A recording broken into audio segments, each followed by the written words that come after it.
Every biological system on Earth is programmed with a single, overriding prime directive: stay alive. When we touch a flame, we recoil. We are hardwired to seek comfort, to avoid pain, and to preserve our own existence at any cost. Yet human history is dotted with strange anomalies. Consider Adoniram Judson. He was a brilliant Ivy League valedictorian with a guaranteed life of luxury and prestige in America. Instead, he chose a one-way ticket to a hostile, disease-ridden jungle in Burma.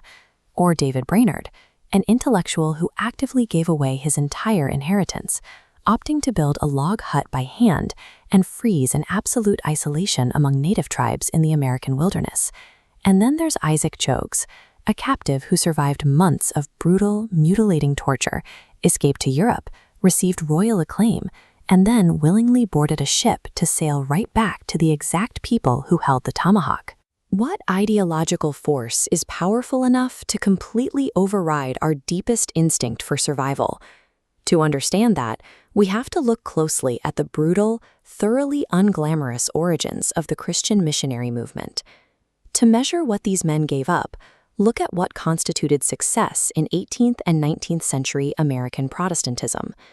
A highly educated man could expect a respected pulpit, an ornate altar, a stable income, and immense social standing in a growing nation. That was the exact trajectory Adoniram Judson was on.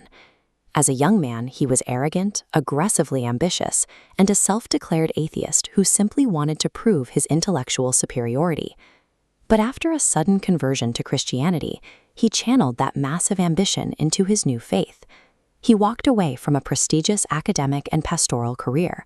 Instead, he and his wife Anne forced their way into Burma. It was a region entirely controlled by the hostile British East India Company, where they knew none of the language and faced constant sickness. They traded absolute security for towering spires, imprisonment, and total cultural isolation. Decades earlier, David Brainerd had made a similarly drastic pivot. Expelled from Yale over a religious dispute, he found himself isolated and battling crippling, severe depression, writing extensively about the dark, inescapable agony of his own mind. His reaction to that depression was radical.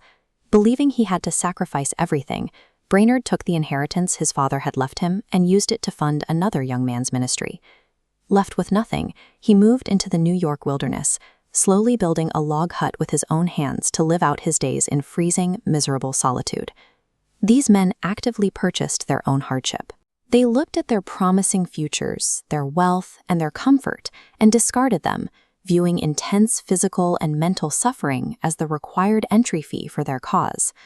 Rewind to the geopolitical powder keg of 17th century North America.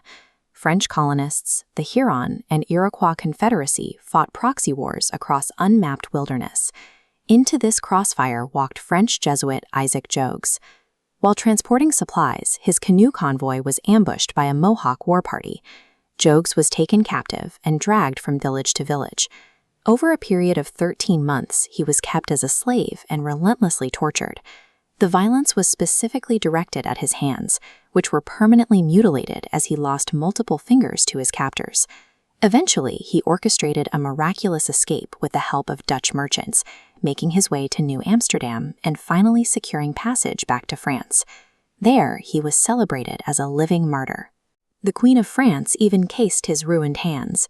He had survived, and he had every right to live out his days in peace. Instead, he made an entirely irrational pivot. Jogues petitioned the Pope for a special dispensation to celebrate Mass with deformed hands. As soon as it was granted, he used his newfound freedom to sail back across the Atlantic and walked directly back into Mohawk territory.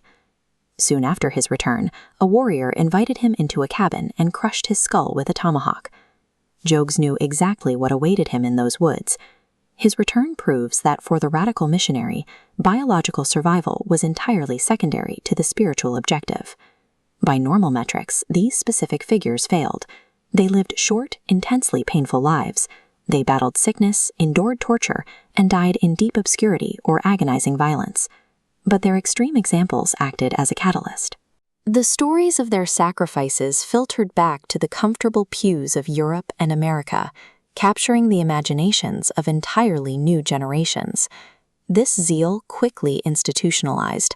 In 1810, inspired by these early pioneers, a small group of students pushed to create the American Board of Commissioners for Foreign Missions, establishing a formal mechanism to fund and deploy willing volunteers.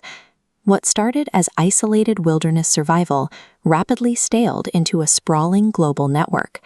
Thousands of young men and women boarded ships, multiplying those few isolated dots on the frontier into a coordinated enterprise with reach into India, Asia, and Africa.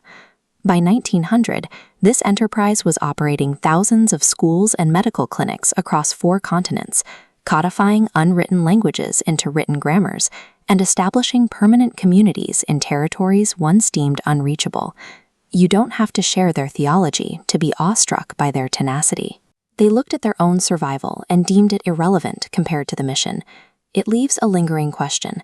What do you believe in so strongly that you would walk away from a kingdom to suffer?